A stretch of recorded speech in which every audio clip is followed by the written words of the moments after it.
Hi, I'm Ash Nallawalla, and this is SEO in 2024.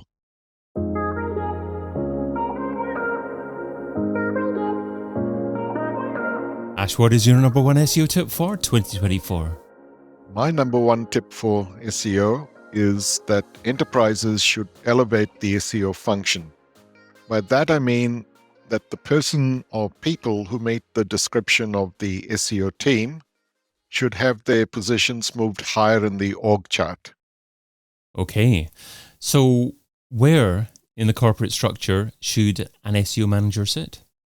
I think the SEO manager should ideally sit in the C-suite. But before I get to that, I just wanted to ask anyone who's been an enterprise SEO, either as in-house or an external consultant or an agency, and you will find that they can give you at least one example of how the SEO team was blindsided by some website decision that was taken without their knowledge, and usually too late for anyone to change it.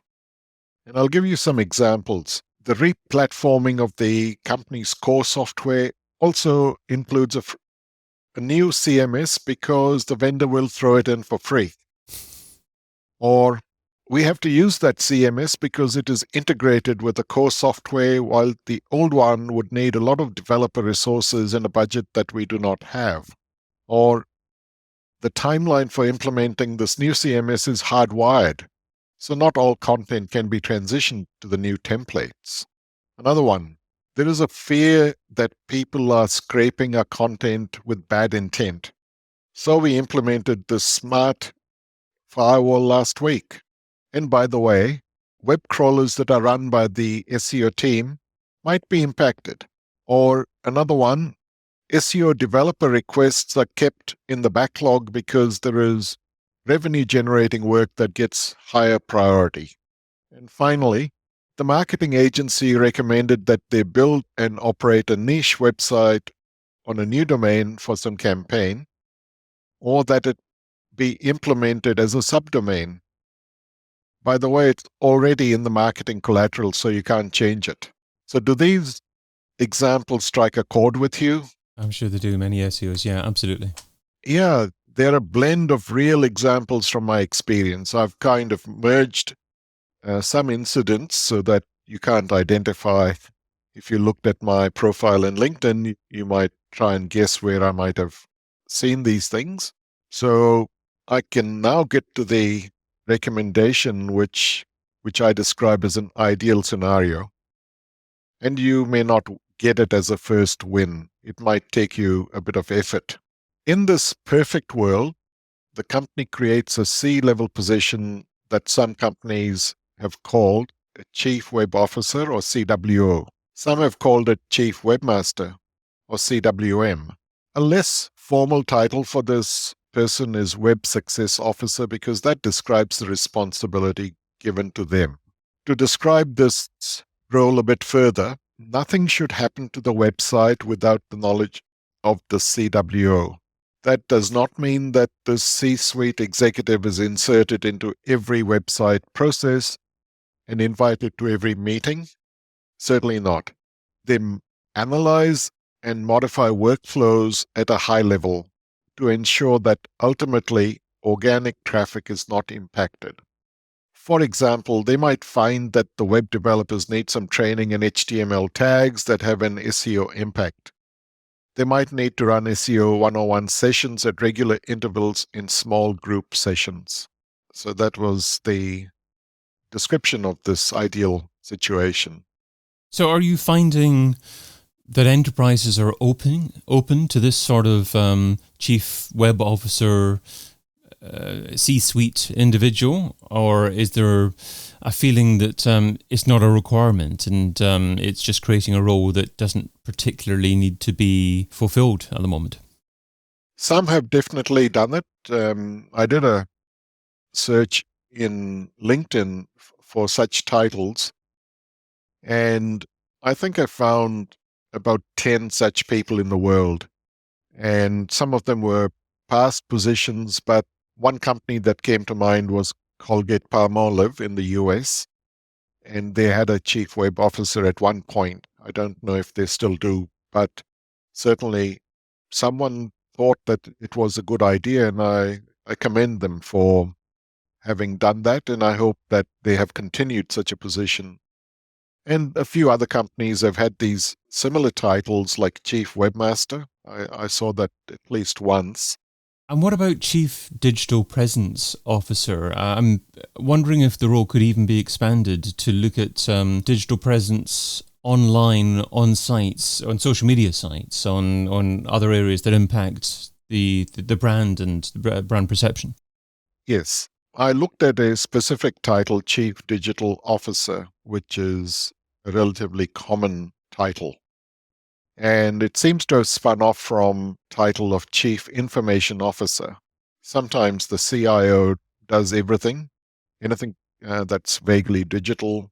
But as companies mature, then they think that, no, let's put the CIO in charge of infrastructure, perhaps, and let's create the CDO, digital officer, to look at the website, apps, anything else, maybe data privacy. So companies have definitely made a move, and I've recently been in a structure where the chief digital officer was the C-level suite, and he was certainly very aware of SEO. So I was fortunate, but I'm really speaking for other people whom I've met and spoken to or interacted with online. And I know that many of them have no clue how far up the ladder their reports circulate. And some of the examples that I hear confirm that decisions are made for many other reasons, and SEO is not one of them. It's as if organic traffic is not that important to them, even though they might say that they're trying to get more sales or more leads through other means, but perhaps they're embarrassed to admit that what they decided does impact SEO. And a few years ago now, I was in a situation where the CMS was changed simply because it was free and allegedly integrated with this new, very expensive, this is mega $1 million transformation project where the website was a very tiny component of it. And they spent a lot of time working on this free CMS, and later on I heard that they threw it away and they went for one of the big $1 million solutions that I'm sure you've come across. So what does an SEO manager need to do if they're working in an organization that doesn't have this chief web officer type role? How do they encourage C-level execs or even their direct line manager to allow them to encourage the organization to have that role in the future? There are many opportunities for the SEO manager, and a very common example is to suggest that they do regular presentations at senior meetings. It all depends on how many layers of management there are. And usually I find that the SEO manager role has perhaps 3 levels above them.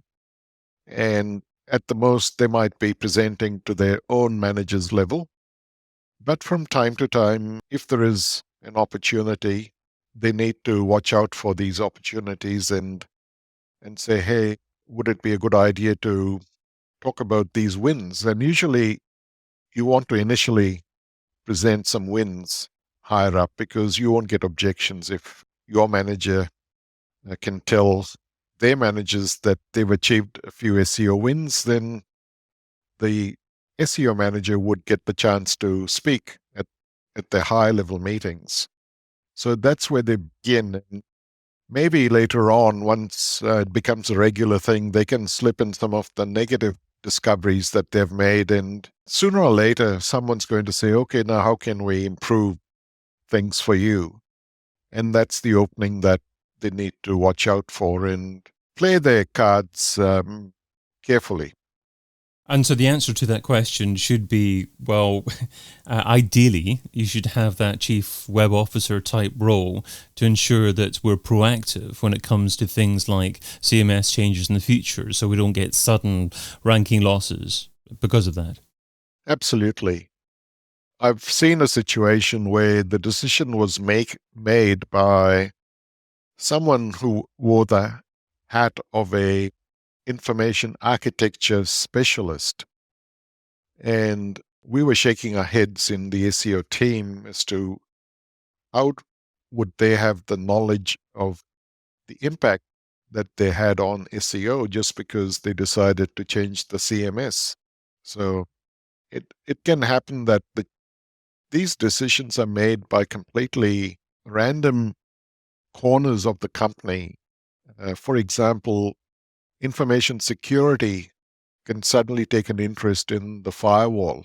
And if they decide that no one's going to be able to crawl the website at a high speed, hopefully they've heard of Googlebot, but if they haven't, they might discover that suddenly they've stopped the search engines. And if they did it without telling the SEO team, even the SEO team might be scratching their heads as to what's happened. Why did traffic suddenly dive? And if there's not a lot of buy-in, or if it's challenging to talk to people multiple levels above you in the organization, is there an alternative route that the SEO manager can take internally? For instance, is it worthwhile going via the IT department and trying to influence them? Because I guess sometimes it's the IT director that may make CMS decisions. Yeah, I was very fortunate in my last role to be part of a Scrum squad comprising people from different parts of the company. So we had a QA person, we had a UX person, we had developers from a couple of disciplines, a mobile developer, a desktop developer, an app developer, and so on. So these people came from different parts of the company. And what happens is that in an agile workplace, these people belong to different verticals in the company, and they are in different guilds. So this is terminology that people in agile workplaces are familiar with. And they've often gone back just to tell them what SEO is about. And I have been invited to speak to those different groups in the past. And when you are invited to another vertical's internal meetings, you start to influence people from the ground up. And so you don't need to always look for a C-level person. That's fortunate if you run into them at the water cooler or you run into the CEO's secretary. You can have conversations and just throw the word SEO. And I can tell you that one of the happiest moments in any SEO team's life is when they start seeing other teams talk about SEO in their conversations. It shows that the word has spread, and usually it's in a positive light. Yes, even if they start talking about the wrong thing or old SEO, maybe they start talking about keyword density or something like that, at least they're still interested in finding out more. Absolutely. And that's very true. I've had to bring a few people up to date over the years, and they appreciate that. It's all a question of how you do it. I've created, at two workplaces, I've created an internal wiki for just SEO. And this was partly for the education of the company. Anyone interested could just browse the topics that we had listed. But its main purpose was for the SEO team. We would record all our learnings. If there was a migration of a CMS, I was at companies where they had, say, half a dozen brands that were migrated one after the other. We found that if the first one was disastrous, the learnings from that were applied to the next one when there were fewer mistakes. And then we found that the last 4 or 5 transitions were completely flawless, at least regarding those earlier mistakes. We didn't make them again. So having an internal wiki is a great way for people to just discover what you're doing. And they can ask you questions. And so I definitely encourage the sharing of knowledge, not just at meetings, but in a more semi-permanent form in internal documents such as a wiki. If an SEO is struggling for time, what should they stop doing right now so they can spend more time doing what you suggest in 2024? I'm not sure that they need to stop doing anything, but they really need to find out who in the company has not heard about the SEO team, especially at the higher levels. And I suggest that if they bump into a senior executive in any social, as in a corporate social context, many companies have these occasions where you can mingle with senior people over Friday evening drinks, or it all depends on the workplace culture. But every opportunity that you get where you can drop some SEO stories, especially the wins, everyone likes to hear about your wins. And then you just ask if they happen to have read your last report, and if they say, I'm not aware of your report, so what's that? And you look for these openings and you ask, would you like me to include you in future reports? And they'll always say yes, even if they don't open them. But that's the whole point, that the more people that you discover who need to be made aware of SEO, the better it will be in the long run. Ash Nallawalla is CEO at CRM911 Digital, and you can find him over at CRM911.com. Ash, thanks so much for being part of SEO in 2024. Thank you, David. I've been your host, David Bain. Get your copy of SEO in 2024, the book, over at SEOin2024.com.